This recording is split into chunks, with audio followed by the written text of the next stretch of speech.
সাকিবুল হাসান যেখানেই থাকে এটা তো একটা বড় অ্যাসেট যে কোনো টিমের ক্ষেত্রে। ক্রিকেটকে ভালোবাসে, সে জানে সাকিবুল হাসান কি জিনিস। তামিম ইকবাল বিশাল প্লেয়ার, এটা তো আর কোনো দুই মত নাই। তামিম ইকবাল বিশাল প্লেয়ার। এখন ওনার সাথে আমার বনা হয়নি হয়তো বা চিটং কিংসে খেলার জন্য, এই জন্য খেলা হয়নি। আসসালামু আলাইকুম সবাইকে, কেমন আছেন সবাই? আমরা কিংস এর ওনার মালিক আমাদের সামনে এখন সামি কাদের চৌধুরী স্যার। আসলে চট্টগ্রাম কিংস নিয়ে ওনার কাছে কিছু জানতে চাইবো আজকে আমি, যে আমাদের চট্টগ্রাম কিংস এর আগে শুরু থেকে বিপিএল এর প্রত্যেকটা আসরে অংশগ্রহণ পরও আমাদের চট্টগ্রাম বিভাগ এখনো পর্যন্ত চ্যাম্পিয়ন হতে পারে নাই, একটা আফসার সবারই।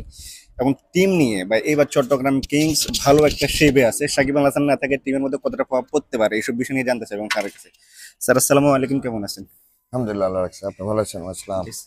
স্যার, চট্টগ্রামের এখন পর্যন্ত শুরু থেকে আপনার দুইটা মৌসুম ছিলেন, তারপর থেকে উনি আবার ইনশাল্লাহ ব্যাক করছেন চট্টগ্রাম চিটাগাং কিংস হিসাবে। জি, ইনশাল্লাহ চট্টগ্রাম বাসীকে এবার চিটাগাং কিংস শিবির থেকে চ্যাম্পিয়ন্স ট্রফিটা পাবে কিনা? দেখেন, আশাবাদী তো পুরোপুরি আমরা চ্যাম্পিয়ন হওয়ার প্রতি। এছাড়া এই প্রশ্নটা বারবার আসে, এটা তো সবার ক্ষেত্রে, সব টিমের ক্ষেত্রে। কেউ তো এখানে এমনি বেড়াতে আসে না, সবাই চ্যাম্পিয়ন হতে আসে। এখন কে কিভাবে তাদের টিম গুছায়, কিভাবে মাঠে পারফরমেন্স হয়, এগুলো হলো গুরুত্বপূর্ণ বিষয়। তো আমি চেষ্টা করি আমাদের স্কোয়াডের মধ্যে যেভাবে একটা ভালো অ্যাটমসফিয়ার, সবকিছু পজিটিভ ভাবে রাখার।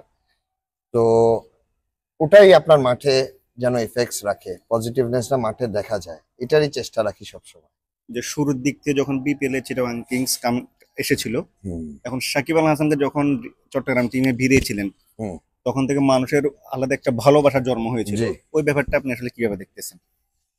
আমি শুরুর দিকেও চিটং কিংস যখন করি তখনও অনেক আশাবাদী ছিলাম, তখনও অনেক পজিটিভ ভাবে এগিয়েছি আমরা।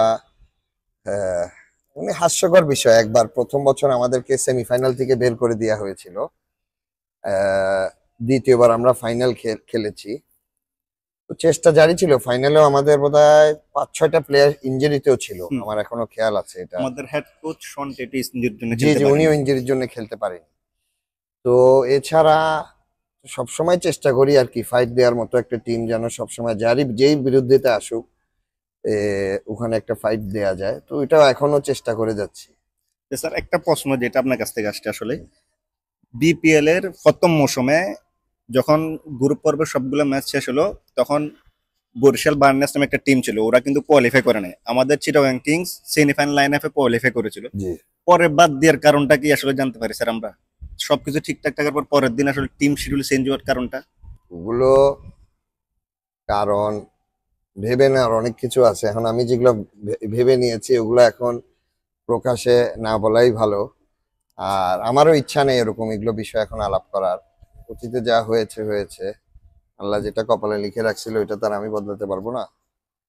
আর এছাড়া আর এমন এখন জিনিসটাই আমি একটু আগে বললাম, এটা একটা হাস্যকর বিষয় ছিল। তো এছাড়া কি কারণ না কারণ ওনারাই ভালো বলবে। একটা দিন শিডিউলে দিয়ে দেওয়ার পর চেঞ্জ করা, এটা তো আসলে একটা প্রফেশনাল টুর্নামেন্টে এটা হাস্যকর ছাড়া কিছু না। জি, জি। স্যার, যদি বলি কিংস শিবিরের সাকিব আল হাসান নাই, জি। সাকিব থাকলে কিংস শিবিরটা কেমন হতো? আরো ভালো হতো। সাকিবুল হাসান যেখানেই থাকে এটা তো একটা বড় অ্যাসেট যে কোনো টিমের ক্ষেত্রে। এখন যে কোনো কারণে উনি নেই, কিন্তু এখন ওটা নিয়ে চিন্তা করে বসে থাকারও কোনো মানে নেই, আমাদের আগিয়ে যেতে হবে। সাকিব আল হাসানকে বিপিএল এ আপনি কতটা মিস করতেছেন? মিস তো অবশ্যই করছি। ওনার মতো প্লেয়ার, ওনার মতো মানের প্লেয়ার, এক্সপিরিয়েন্স প্লেয়ার যে কোনো কেউ মিস করবে, আমি কেন না। আর যে কোনো ক্রিকেটের ভক্ত, যে ক্রিকেট বুঝে, যে ক্রিকেটকে ভালোবাসে, সে জানে সাকিবুল হাসান কি জিনিস। স্যার, চিটাগাং কিংস ইনশাল্লাহ চ্যাম্পিয়ন হলে চট্টগ্রামবাসীর জন্য কি কি আয়োজন থাকবে?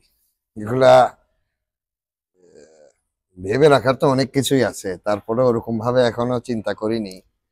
কিন্তু আগে চ্যাম্পিয়নশিপটা জিতি, তারপর ইনশাল্লাহ। অবশ্যই ইনশাল্লাহ চিটং বা চট্টগ্রামবাসীর জন্য কিছু একটা অবশ্যই করব। স্যার, একদম ব্যক্তিগত একটা প্রশ্ন। আমাদের চট্টগ্রামের একটা ছেলে আহমেদ শরীফ নাম, এনসিএল টি-20-তে সেকেন্ড হাইস্ট টেকার উইকেট হয়েছে, সেরা জি বোলার জি জি হয়েছিলেন। জি জি। ও অনেক আশা ছিল হয়তো চট্টগ্রাম চিটাগাং কিংস থেকে ওকে একটা কল আপ আসবে। আসলে ওকে নিয়ে আপনার কখনো চিন্তাটা না, করেছিলেন ওরকম কিনা? কোনো সময় চিন্তা ভাবনা করিনি, যেহেতু এনসিএলটা আপনি খেয়াল করে দেখেন ড্রাফটের পরে হয়েছে। জি। ড্রাফটটা যখন হয়ে যায় তখন তো যে যার মতো টিম গুছায় ফেলে। তখন যেখানে প্রয়োজন সেখানে আপনি দেখবেন হয়তো বা সাকিবুল হাসান না থাকাতে আমরা লেফট আর্ম স্পিনার্স নিয়েছি। হুম। তো সেই ক্ষেত্রে আর কি ওইটা মানে কাজটা যে করব আরেকজনকে নিব ওইটার চিন্তা ভাবনা কোনো সময় আসেনি ওভাবে, সেটা বাস্তবতা। কিংস শিবিরে কি আরো চট্টগ্রামের কিছু খেলোয়াড় থাকা উচিত ছিল কিনা জি আপনার উচিত ছিল, কিন্তু এটা মানুষই যাচাই করবে যে চিটং কিংস স্কোয়াডের মধ্যে চিটং এর কোন প্লেয়ার আরো থাকা উচিত ছিল না ছিল, এটা ওনারাই যাচাই করবে। বাট আমার থেকে আমি যতটুকু সম্ভব, আমি একজন ক্রিকেট প্রেমী প্রেমী হিসাবে যতটুকু সম্ভব আমি ওভাবে একটা ব্যালেন্স টিম দ্বারা করিয়েছি। ওখানে যদি আরো চিটং এর প্লেয়াররা থাকতো অবশ্যই আমার ভালো লাগতো, কিন্তু ওভাবে সম্ভব হয়নি আমার কাছে। অনেকে স্যার আপসেট নিয়ে বলেছিল ইয়াসির আলী রাব্বি বা তামিম ইকবাল মধ্যে যে কোনো একজন কি এটা থাকলে টিমটা আর একটু বন্ডিংটা ভালো হতে বলেছিল। না এটা আমি মনে করি না, আমি এটাতে একমত না। আচ্ছা আমি এটাতে একমত না। তামিম ইকবাল বিশাল প্লেয়ার, জি এটা তো আর কোনো দুই মত নাই। নাই, তামিম নাই। ইকবাল বিশাল প্লেয়ার। এখন ওনার সাথে আমার বনিবনা হয়নি হয়তো বা চিটং কিংসে খেলার জন্য, এই জন্য খেলা হয়নি।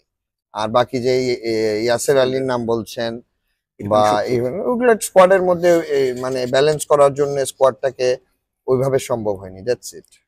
স্যার চট্টগ্রাম পর্বে কিংস শিবির থেকে চট্টগ্রাম কিংস সাপোর্টারদের জন্য কি কি থাকতেছে স্যার? আমরা একটা ইউথ কার্নিভেলের একটা আয়োজন করছি, এটা একটু ডিলে হয়ে গেছে, মাঠের কাজকর্ম এগুলো নিয়ে একটা দুটো দিন ডিলে হয়ে গেছে। তো এটা শিগগিরই আমরা চালু করে দিব ইনশাল্লাহ, এই কাজে আছি এখন। কিংস শিবিরে চট্টগ্রাম পর্বে নতুন নতুন কোনো বিদেশি গিটার আসবে কিনা? না এই মুহূর্তে এমন কোনো ওরকম চিন্তা ভাবনা নেই। শরীফুল ইসলাম চিটাগাং হয়ে খেলতেছেন চ্যাম্পিয়ন্স ট্রফিতে নিয়ে, জি। চট্টগ্রাম কিংসে ভালোই করতেছে। আপনার কি মনে হয় এই পারফরমেন্স দিয়ে এবার যাতে ঢুকতে পারবে কিনা? আশা রাখি ইনশাল্লাহ, উনি তো একটা ভালো রিদমে আসছেন, আশার আরো বেটার পারফরমেন্স করে উনি ন্যাশনাল টিমে অবশ্যই ঢুকতে পারবেন। চিটাগাং কিংসের কোনো একাডেমি চট্টগ্রামে হবে কিনা? এগুলো নিয়ে আলোচনা চলছে। চট্টগ্রামে একটা একাডেমি করার জন্য আমার বাড়ি রাউজানে, ওখানে কিছু জায়গা নিয়ে আলোচনা চলছে, ওখানে একটা একাডেমি করার ইচ্ছা আছে আমার। কিংস শিবিরের যে ক্রিকেট নিয়ে পরিচালনটা এটা কি স্যার শুধু বিপিএল এর দ্বারা সীমাবদ্ধ থাকবে নাকি সারা দেশে ছড়িয়ে দিবেন বিপিএল এর পরে? আগে চিটং এ ছড়িয়ে দেই ইনশাল্লাহ, তারপরে সারা দেশেরটা চিন্তা করবো। Thank you sir. ধন্যবাদ। সাকুম।